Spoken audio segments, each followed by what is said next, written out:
Iniumang kanina sa Kamara ang kauna-unahang hakbang para patalsikin sa pwesto si Pangulong Rodrigo Duterte. Yan ay sa pamamagitan ng reklamong impeachment na isinampal ni Magdalo Party List Representative Gary Alejano.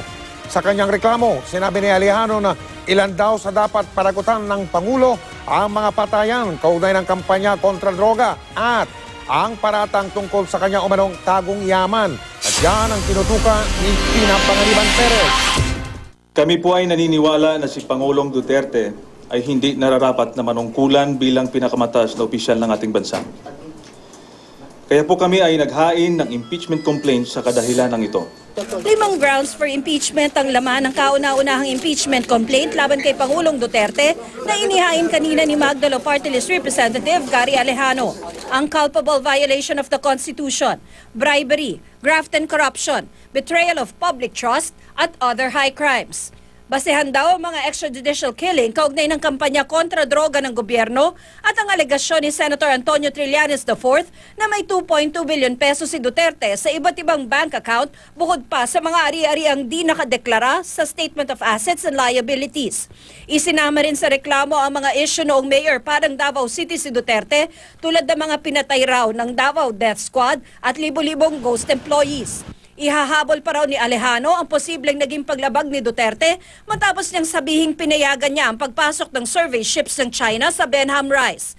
Ito ang plateau o talampas na nasa ilalim ng dagat sa silangan ng Pilipinas na mas malawak pa sa Luzon. Base sa international law, tanging Pilipinas lamang ang may karapatang luminang ng likas na yamang makukuha roon.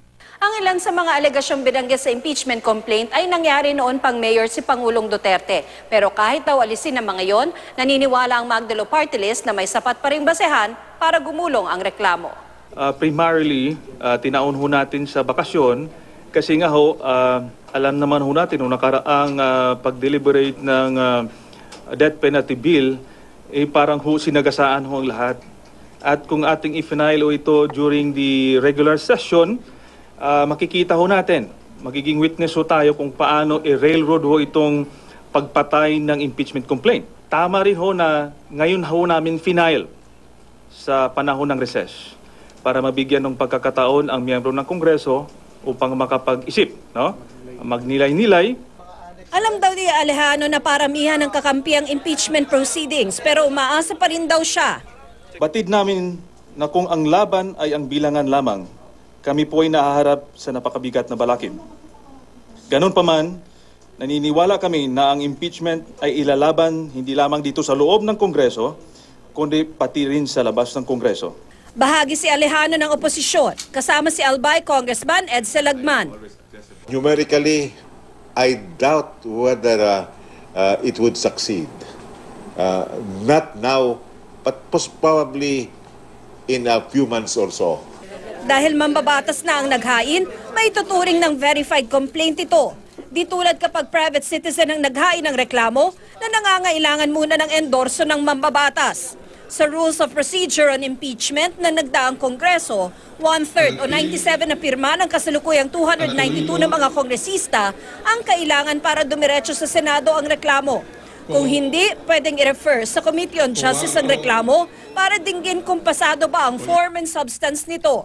Isang impeachment complaint lang ang pwedeng ihain sa isang opisyal sa isang taon. Magsisimula ang 1-year ban kapag nai-refer na sa komite ang impeachment complaint.